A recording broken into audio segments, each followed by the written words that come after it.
So good morning guys. तो चलिए start करते हैं आज के यानी कि 29 नवंबर के इंपॉर्टेंट करंट अफेयर्स को। तो इस प्रश्न में आपसे पूछ रहे हैं अभी हाल ही में नेटवर्क रेडीनेस इंडेक्स में भारत किस स्थान पर है। तो आंसर होगा इसका 49 पे। तो नेटवर्क रेडीनेस इंडेक्स 2024 की यहां पे हम बात कर रहे हैं। अच्छा, इसको जारी किसने किया? पोर्ट लुआंस इंस्टीट्यूट, उसके अलावा सेद बिजनेस स्कूल और ऑक्सफोर्ड यूनिवर्सिटी ने मिलकर इसको तैयार किया। ये आपसे कोई नहीं पूछेगा। पूछा क्या जाएगा यहाँ पे भारत की रैंक क्या है। तो भारत 49 रैंक पर है। टोटल 133 देशों में से भारत का स्कोर 53.63 है। पिछले साल भारत इस रैंकिंग में 60वें स्थान पे था। तो इस साल आप देख सकते हो 11 रैंकिंग का यहाँ पे सुधार देखा गया। अच्छा, भारत की रैंक को आपको पता लग गई 49 है, लेकिन टॉप पर कौन है? टॉप पर अमेरिका है। लगातार इस इंडेक्स में तीसरे साल टॉप पर बना हुआ है अमेरिका, दूसरे पे सिंगापुर है। तो इसमें देशों को उनके नागरिकों की सूचना और संचार प्रौद्योगिकी यानी कि इंफॉर्मेशन एंड कम्युनिकेशन टेक्नोलॉजी तक पहुंच और उपयोग के आधार पर रैंकिंग दी जाती है। तो ये तो समझाने वाली बात हो गई। एग्जाम पॉइंट ऑफ व्यू से क्या याद रखना है? कौन सा इंडेक्स है? नेटवर्क रेडीनेस इंडेक्स है। भारत की रैंक क्या है? 49 है और टॉप पर कौन है? अमेरिका है। अब देखो, इंडेक्स वाला प्रश्न है, सूचकांक की हम बात कर रहे हैं। कुछ इंपॉर्टेंट सूचकांक इंडेक्सेस 2024 के मैं आपको रिवाइज करवाता हूं, ध्यान से सुनिएगा। जैसे कि वैश्विक नवाचार सूचकांक इनोवेशन इंडेक्स, भारत 39 पे रहा, इसमें स्विट्जरलैंड टॉप पे था। वर्ल्ड टैलेंट इंडेक्स में भारत 58 पे है, टॉप पे स्विट्जरलैंड है। एशिया पावर इंडेक्स में भारत तीसरे स्थान पर है, टॉप पर अमेरिका है, फिर चाइना है, फिर भारत है। शहरी शासन सूचकांक अर्बन गवर्नेंस इंडेक्स में टॉप पर केरल रहा। विश्व का चौथा देश कौन सा बना था जिसका विदेशी मुद्रा भंडार $700 बिलियन को पार कर गया? तो भारत। पहले पे चाइना, फिर जापान, फिर स्विट्जरलैंड और फिर Bharat. Asia power index report 2024 में सबसे शक्तिशाली देश कौन सा रहा? तो ये तो हम ऊपर देख लिया ना हमने, वही है अमेरिका, चाइना और भारत। ग्लोबल हंगर इंडेक्स 2024 में भारत 105वें स्थान पर है। वर्ल्ड जीएनआई रैंकिंग में, जीएनआई मतलब ग्रॉस नेशनल इनकम रैंकिंग 2024, भारत 150वें स्थान पर है, तो टॉप पर बरमूडा है। वैश्विक बहुआयामी गरीबी सूचकांक यानी कि मल्टी डायमेंशनल पॉवर्टी इंडेक्स 2024 के अनुसार अत्यंत गरीबों की संख्या के मामले में टॉप देश ये भारत है। इसको यूनाइटेड नेशन डेवलपमेंट प्रोग्राम ने जारी किया। उसके अलावा आर्थिक स्वतंत्रता सूचकांक में भारत 84 पे है, तो टॉप पे हांगकांग है। फ्रेजर इंस्टीट्यूट ने इसको जारी किया। रूल ऑफ लॉ इंडेक्स में भारत 79 पे है, तो टॉप पे डेनमार्क है। अच्छा, पहला ग्लोबल नेचर कंजर्वेशन इंडेक्स में बात करें तो भारत 176 पे है, तो टॉप पे लग्जमबर्ग। तो इस तरह से कुछ इंडेक्सेस मैंने आपको 2024 के यहाँ पे रिवाइज करा, इनको ध्यान में रखिएगा। अगला प्रश्न हम देखते हैं। फिर अगले प्रश्न में पूछ रहे हैं कि भारत को किस देश से पहला guided stealth frigate INS Tushil मिलेगा? तो आंसर होगा रशिया। तो भारतीय नौसेना में 9 दिसंबर 2024 को पहला गाइडेड स्टेल्थ फ्रिगेट जिसका नाम आईएनएस तुशील है, इसको शामिल किया जाएगा भारतीय नौसेना में। और इस युद्धपोत को शामिल करने की सेरेमनी रशिया के यंतर शिपयार्ड में आयोजित की जाएगी। इस मौके पर जो हमारे रक्षा मंत्री हैं राजनाथ सिंह, वो भी उपस्थित होंगे वहां पे। वो रशिया जा रहे हैं अभी। एक्चुअली में भारत ने रशिया से 4 गाइडेड मिसाइल फ्रिगेट के लिए 2016 में ही समझौता किया था, एक डील साइन की थी। इन 4 में से 2 के नाम है आईएनएस तुशील और आईएनएस तमाला। ये रशिया बनाकर के देगा, अपने यहीं पर बनाकर देगा, और बाकी ये जो 2 हैं उनका निर्माण भारत में किया जाएगा। तो 4 में से 2 का नाम तो अभी सामने आ गया, आईएनएस तमाला और आईएनएस तुशील। और ये आईएनएस तुशील तो अभी भारत में भारतीय नौसेना में शामिल भी हो रहा है अगले महीने दिसंबर में ही। तो ये नाम जरूर याद रखना है। स्टील्थ गाइडेड फ्रिगेट क्या है? ये एक तरह का नौसैनिक युद्धपोत है। तो इतना आपको याद रखना है, बिल्कुल पॉइंट टू पॉइंट बातें मैंने आपको बता दी है। अच्छा, इसी तरह से कुछ और जहाज और सबमरीन्स जो न्यूज में रही थी वो मैं आपको रिवाइज कराऊंगा। आईएनएस का मतलब होता है इंडियन नेवल शिप, जैसे कि आईएनएस विक्रांत भारत का पहला, या आप कह सकते हो भारत का स्वदेशी विमान वाहक पोत है ये। आईएनएस अर्नला देश की पहली एंटी सबमरीन कॉर्वेट है। आईएनएस अग्रे और आईएनएस अक्षय, इसी साल भारतीय नौसेना को ये 2 स्वदेशी पनडुब्बी रोधी युद्धपोत मिले थे। इसका निर्माण किया था garden rich ship builders limited ने। आईएनएस अरिहंत ये भारत की पहली परमाणु पनडुब्बी है। INS अरिहंत भारत की दूसरी परमाणु पनडुब्बी है। अभी विशाखापत्तनम से ही इसको नौसेना में शामिल किया गया था। और INS शिवालिक की बात करें तो अगर आपसे पूछे कि रिम्पैक 2024 जो कि एक्सरसाइज था, ये अमेरिका में आयोजित हुआ था, तो इसी में किस जहाज ने नौसेना गनफायर सहायता प्रतियोगिता, जिसको रेडियो ट्रॉफी भी कहते हैं, इसको जीता? तो INS शिवालिक ने ही भारत की तरफ से ये पार्टिसिपेट करने गया था वहां पे। INS तारिणी की बात करें तो अभी गोवा से जो दूसरा नाविक सागर परिक्रमा अभियान शुरू हुआ है, इसमें केवल 2 चालक दल होंगे। कौन कौन? रूपा ए और दिलना के। तो ये INS तारिणी में बैठ करके पूरे पृथ्वी का चक्कर लगाएंगे। और भारतीय नौसेना में शामिल दूसरा सबसे बड़ा स्वदेशी सर्वे पोत का नाम है INS निर्देशक। अगर ये दूसरा है तो पहला था INS संध्याक। भारतीय नौसेना ने विशाखापत्तनम में कलवरी पनडुब्बी पलायन प्रशिक्षण सुविधा शुरू की थी, जिसका नाम क्या है? विनेत्रा। तो ये सारे जो जहाज हैं, ये जो पनडुब्बियां हमने पढ़ी, ये न्यूज में थी, ये सारी मैंने आपको एक साथ रिवाइज करी, सारी इंपॉर्टेंट है, ध्यान में रखना। अगला प्रश्न देखते हैं। फिर अगले में पूछ रहे हैं 10वां भारत अंतर्राष्ट्रीय विज्ञान महोत्सव 2024 कहां पर आयोजित किया जाएगा? तो आंसर होगा IIT गुवाहाटी। इसे बोलेंगे इंडिया इंटरनेशनल साइंस फेस्टिवल, भारतीय अंतर्राष्ट्रीय विज्ञान महोत्सव। ये 30 नवंबर को अभी शुरू होगा, जो कि 3 दिसंबर 2024 तक चलेगा। कहाँ? IIT गुवाहाटी में। इस बार ये इसका 10वां संस्करण है। और आप यूं भी कह सकते हो पहली बार देश के पूर्वोत्तर क्षेत्र में इसका आयोजन किया जा रहा है। ये जो भारत अंतर्राष्ट्रीय विज्ञान महोत्सव है ना, ये देश का सबसे बड़ा विज्ञान कार्यक्रम है, जिसमें आम जनता और वैज्ञानिक समुदाय शामिल होते हैं। इसका जो पिछला संस्करण है 2023 में हुआ था, 9वां संस्करण, और इसका आयोजन तो इसी साल की स्टार्टिंग में हुआ था, जनवरी में ही, हरियाणा के फरीदाबाद में। और इसका जो पहला संस्करण था वो 2015 में हुआ था, IIT दिल्ली में हुआ था वो। अभी वाले की बात करें, अभी वाला याद रखना, 10वां संस्करण IIT गुवाहाटी में हो रहा है या होगा। और इसकी थीम है भारत को विज्ञान एवं प्रौद्योगिकी द्वारा संचालित वैश्विक विनिर्माण केंद्र में बदलना। आयोजन कौन कर रहा है? साइंस एंड टेक्नोलॉजी मिनिस्ट्री और अर्थ साइंस मिनिस्ट्री इसका आयोजन कर रहे हैं। तो क्या याद रखना है आपको? ये भारत अंतर्राष्ट्रीय विज्ञान महोत्सव 2024, इस बार इसका 10वां संस्करण है। कहां पर हो रहा है? IIT गुवाहाटी में। चलो आओ, कुछ और IITs जो अभी न्यूज में रहे थे वो मैं आपको रिवाइज कराऊंगा। तो अगर पूछे भारत के बाहर पहला IIT ये किसने खोला है? IIT मद्रास ने ही। और कहां पर? अफ्रीकी देश है तंजानिया, जिसकी पहली महिला डायरेक्टर बनी है प्रीति अगलायम। पूछे किस IIT ने अबू धाबी में अपने पहले अंतर्राष्ट्रीय परिसर का उद्घाटन किया? तो IIT दिल्ली। और अभी IIT जम्मू ये न्यूज में था क्योंकि इसने ध्वनि आधारित यानी कि sound based anti drone system develop किया। IIT खड़गपुर की बात करें तो सुंदर पिचई को डॉक्टर ऑफ साइंस की उपाधि से सम्मानित किया गया, किसके द्वारा? IIT खड़गपुर ने किया। IIT इंदौर ने आर्मी के जवानों के लिए ई शूज बनाए थे। IIT मद्रास अभी NIRF रैंकिंग 2024 आई थी, उसमें ओवरऑल कैटेगरी में ये टॉप पे रहा। भारत इजराइल ने राष्ट्रीय जल प्रौद्योगिकी कहां पे स्थापित किया? IIT मद्रास में ही। देश का पहला IIT सैटेलाइट कैंपस ये स्थापित हुआ उज्जैन में, किसकी सहायता से? IIT इंदौर। एयर क्वालिटी की मॉनिटरिंग के लिए आत्मन नाम से एक्सीलेंस सेंटर शुरू किया था IIT कानपुर ने। सड़क सुरक्षा पर भारत स्थिति रिपोर्ट 2024 को जारी किया था IIT दिल्ली ने, और इसमें बताया कि सड़क दुर्घटना में मृत्यु दर वाला जो राज्य है, सबसे ज्यादा होती है यहाँ पे मृत्यु दर सड़क दुर्घटनाओं में, वो तमिलनाडु है। उसके अलावा DRDO ने हल्के वजन वाली बुलेट प्रूफ जैकेट जिसका नाम अभेद है, इसको डेवलप किया था IIT दिल्ली की सहायता से।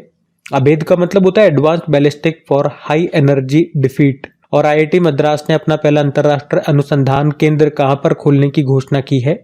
तो दुबई, याद रखना। तो ये सब IITs अभी न्यूज में थे, मैंने आपको एक साथ रिवाइज करा है, ध्यान में रखिएगा। अगला प्रश्न देखते हैं। फिर अगले में पूछ रहे अभी हाल ही में 12वां अंतरराष्ट्रीय पर्यटन मार्ट ये कहां पर आयोजित किया गया? तो आंसर होगा असम में। 12वां अंतरराष्ट्रीय पर्यटन मार्ट यानी कि इंटरनेशनल टूरिज्म मार्ट 2024 12वां संस्करण है। कब से कब तक? अभी 26 नवंबर को शुरू हुआ और 29 नवंबर 2024 को ये समाप्त हो रहा है, यानी कि आज ये समाप्त हो जाएगा, खत्म हो जाएगा। और कहां पर हो रहा है? असम में। असम में जो काजीरंगा नेशनल पार्क है वहीं पर। और ये अंतरराष्ट्रीय पर्यटन मार्ट, याद रखना, 8 जो हमारे पूर्वोत्तर राज्य हैं वहीं पे बारी बारी इनका आयोजन होता है। इसकी शुरुआत 2013 में हुई थी, मतलब पहला जो संस्करण है 2013 में हुआ था, असम में ही हुआ था। लास्ट ईयर जो इसका 2023 में 11वां संस्करण था वो शिलोंग मेघालय में हुआ था, और इस बार ये 12वां संस्करण ये असम में हो रहा है। असम में भी कहा, काजीरंगा नेशनल पार्क है वहाँ पे, वहीं पे।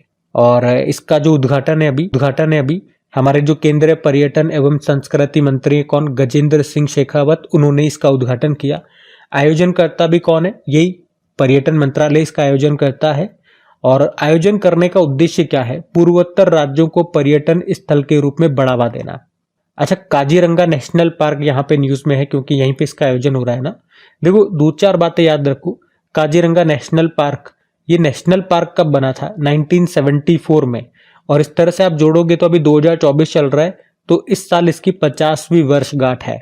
और बाकी इसको यूनेस्को विश्व धरोहर सूची में भी शामिल है। कब शामिल किया गया था, 1985 में। और ये टाइगर रिजर्व कब बना था, सन 2006 में। आपको बताए, एक सिंग वाले गेंडों के लिए ये फेमस है, ये तो आपको पता ही होगा। अच्छा, वैसे टूरिज्म से आपको 2-4 प्रश्न मैं आपको और करवाऊंगा। एक तो दिवस याद रखो पहले, नेशनल टूरिज्म डे 25 जनवरी को होता है। वर्ल्ड टूरिज्म डे ये 27 सितंबर को होता है। ग्लोबल टूरिज्म रेजिलियंस डे, वैश्विक पर्यटन लचीलापन दिवस 17 फरवरी को होता है। अभी वर्ल्ड इकोनॉमिक फोरम ने travel and tourism development index जारी किया था, उसमें भारत 39 पे है और टॉप पर अमेरिका है। अभी भारत की पहली एस्ट्रो टूरिज्म पहल ये लॉन्च की थी उत्तराखंड ने। भारत का पहला सबमरीन टूरिज्म ये लॉन्च हुआ द्वारका, गुजरात में। नेपाल ने किसे अपनी टूरिज्म कैपिटल बनाया, ये अच्छा प्रश्न है करंट अफेयर्स का, तो आंसर होगा पोखरा को। और आपको याद होगा शंघाई कोऑपरेशन ऑर्गेनाइजेशन ने अपनी पहली कल्चरल एंड टूरिज्म कैपिटल बनाया था वाराणसी को। प्रधानमंत्री श्री टूरिज्म एयर सर्विस ये शुरू की थी मध्य प्रदेश ने। और किस राज्य के टूरिज्म ने ICRT गोल्ड अवार्ड 2024 को जीता था, तो केरल। और केरल पर्यटन ने ही डिजिटल मार्केटिंग अभियान श्रेणी में पेटा गोल्ड अवार्ड 2024 भी जीता था। तो टूरिज्म से ही आप देख लो, ये मैंने 7-8 प्रश्न रिवाइज करा दिए। सारे करंट अफेयर्स के इंपॉर्टेंट प्रश्न है, ये आपको याद होने चाहिए। मैंने तो आपको रिवाइज करवाया है, जो आप ऑलरेडी करंट में पढ़ चुके हो। मैंने एक साथ आपको एक ही टॉपिक के यहाँ पे पॉइंट रिवाइज करा दिए। देखो, अगर आप में से कोई स्टूडेंट पहली बार क्रिक एग्जाम चैनल पे यहाँ पे करंट अफेयर्स पढ़ रहे हैं, तो आपको बता दूं कि यहाँ पे मैं आपको इसी तरह से करंट अफेयर्स पढ़ाता हूँ। अगर कोई टॉपिक चल रहा है तो उसी से संबंधित जितने भी अभी तक आपने करंट अफेयर्स पढ़े, मेरी कोशिश रहती है वो सारे आपको एक साथ रिवाइज करा दूं, ताकि आपके माइंड में वो सेट हो जाए। चीजों को एक दूसरे से आप लिंक कर पाओगे तो चीजें आसानी से आपको और इंटरेस्टिंग वे में याद रहेगी। मैं कभी भी ऐसा नहीं करता हूं कि प्रश्न क्या चल रहा है और रिविजन में आपको 5-7 क्वेश्चन करा रहा हूं, वो भी अलग अलग सेक्टर के, अलग अलग जोन के। ऐसे कराने के लिए तो ढेर सारे प्रश्न है, मैं 50-50, 100-100 क्वेश्चन भी आपको करा दूंगा, लेकिन मैं उसी से संबंधित प्रश्न आपको रिवाइज कराता हूँ। बाकी ये जो मैं आपको एक्स्ट्रा रिवीजन में शीट्स करवा रहा हूँ, जो क्वेश्चन हम पढ़ रहे हैं, इनका PDF भी मैं आपको देता हूँ। डिटेल्ड PDF आपको मिलती है बिल्कुल फ्री में। साथ में प्रैक्टिस के लिए इनकी क्विज भी मैं आपके तैयार करता हूँ।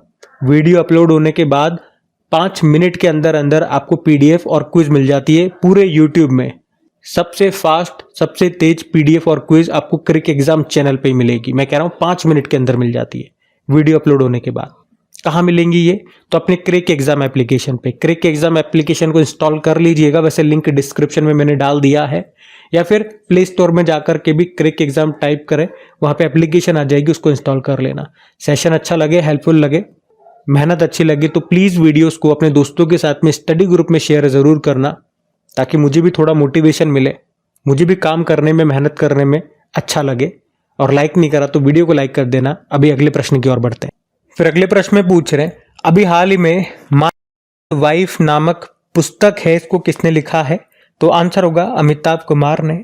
तो अमिताभ कुमार की ये बुक है जिसका नाम है माय वाइफ। बिहार के एक छोटे से गांव के व्यक्ति हैं जद्दूनाथ या जादू कुंवर, और उनकी बेटी है जुगनू।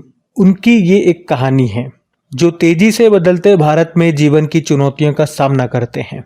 तो बुक का नाम है माय ब्लाइंड वाइफ, लिखा है अमिताभ कुमार ने। आपको याद है अभी सुब्रमण्यम जयशंकर जी हमारे विदेश मंत्री हैं, फॉरेन मिनिस्टर, इनकी बुक आई है why Bharat matters. Doctor CV Anand Bose ने भी माँ मदर नाम से बुक लिखी है और इसको लॉन्च किया था हमारे law and justice minister Arjun Ram Meghwal ने। MK रंजीत सिंह की बात करें, mountain mammals of the world नामक पुस्तक लिखी इन्होंने। कुछ और 10-12 बुक्स मैं आपको रिवाइज कराऊंगा 2024 की, तो देखिए एक बार। जैसे कि Modi's governance triumph reshaping India's path to prosperity, Tarun Chugh ने ये बुक लिखी है।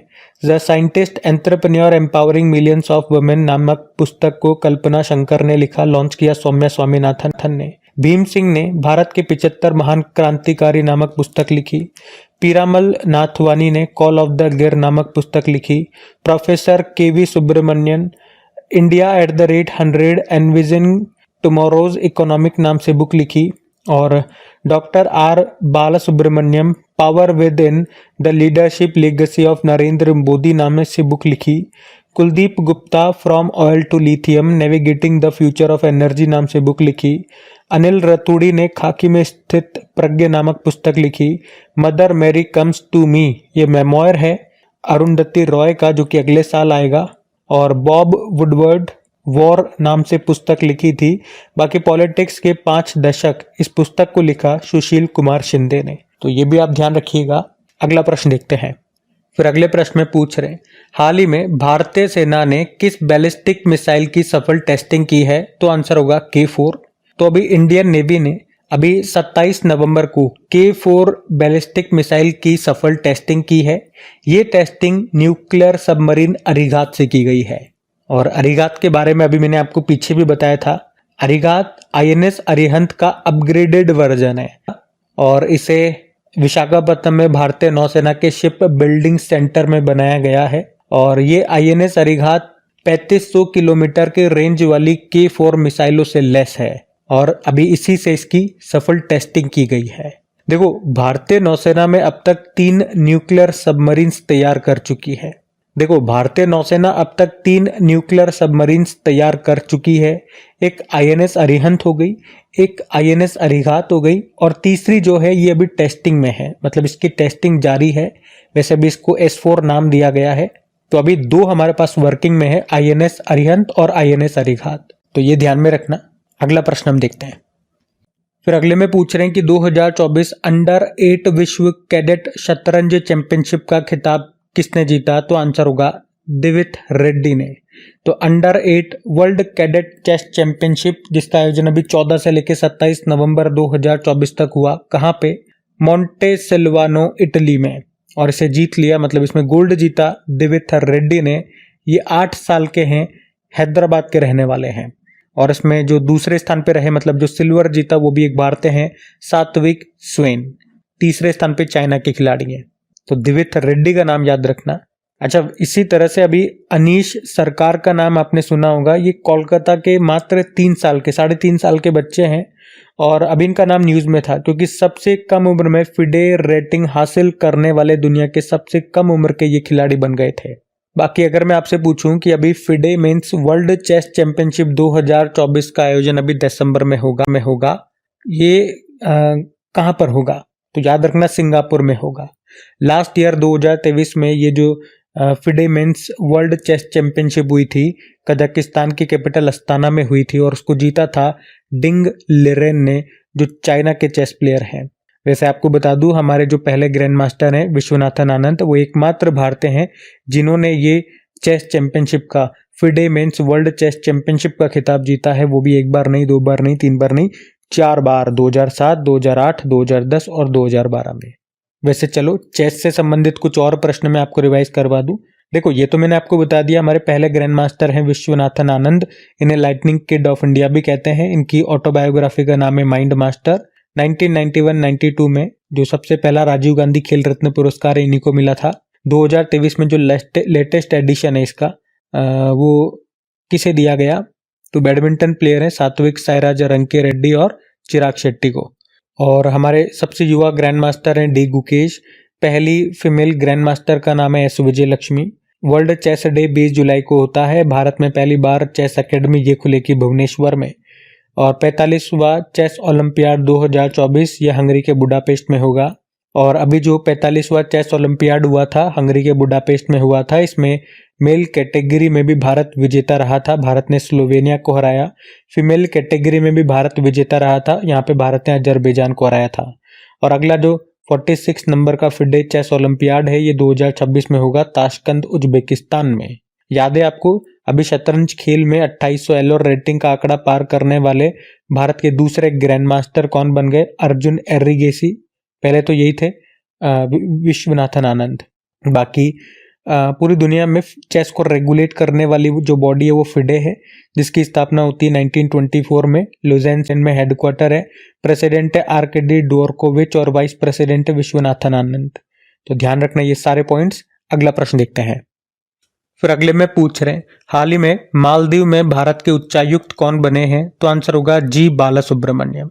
तो जी बालासुब्रमण्यम ये मालदीव में भारत के नए हाई कमिश्नर उच्चायुक्त बने हैं। और ये किनका स्थान ले रहे हैं? यहाँ पे मुनु महावर की जगह ले रहे हैं। बाकी देखो, दिनेश भाटिया अभी हमने पढ़ा, ब्राजील में भारत के नए राजदूत बने, एम्बेसडर। अरविंद सिंह साहनी इंडियन ऑयल के नए चेयरमैन बने। और डॉक्टर नीना मल्होत्रा स्वीडन में भारत की अगली राजदूत बनी है। मालदीव की अगर बात करें तो कैपिटल इसकी माले होती है, करेंसी है मालदीवियन रुपया। प्रेसिडेंट है मोहम्मद मुइज़्ज़ू।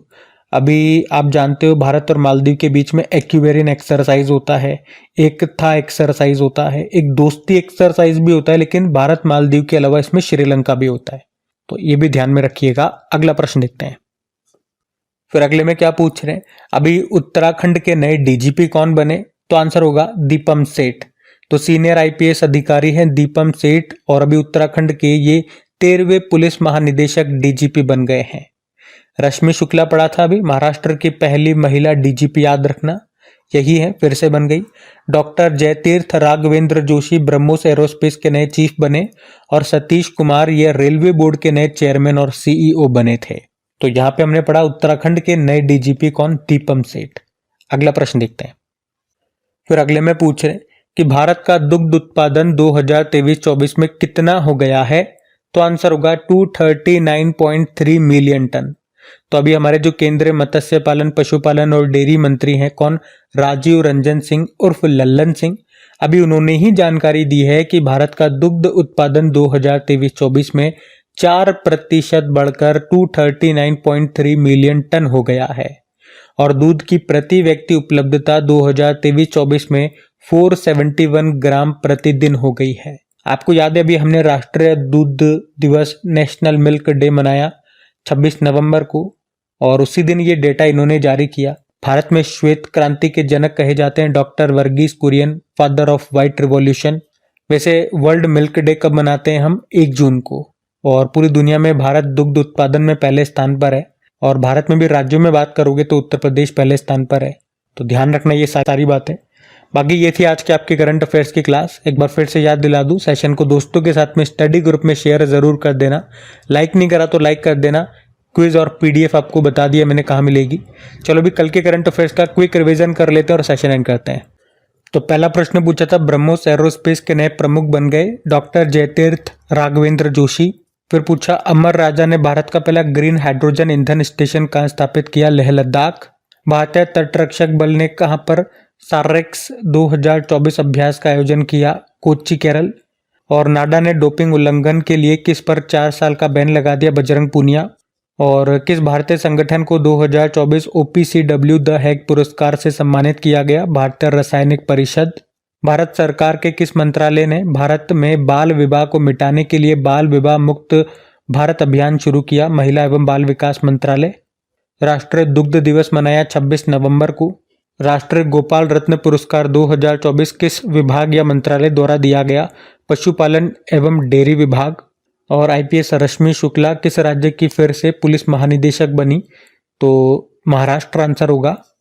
और आखिरी प्रश्न पूछा, टीचर एप्लीकेशन को अभी किसने लॉन्च किया? तो हमारे जो शिक्षा मंत्री हैं धर्मेंद्र प्रधान ने। चलो कल का भी होमवर्क प्रश्न देखते हैं और सेशन एंड करते हैं। तो कल पूछा था, उत्तर प्रदेश में किस स्थान पर वैदिक 3D संग्रहालय खोला जाएगा? तो आंसर होगा वाराणसी। आप सभी ने प्रश्न का बिल्कुल सही उत्तर दिया। अब ये आज का आपका होमवर्क प्रश्न।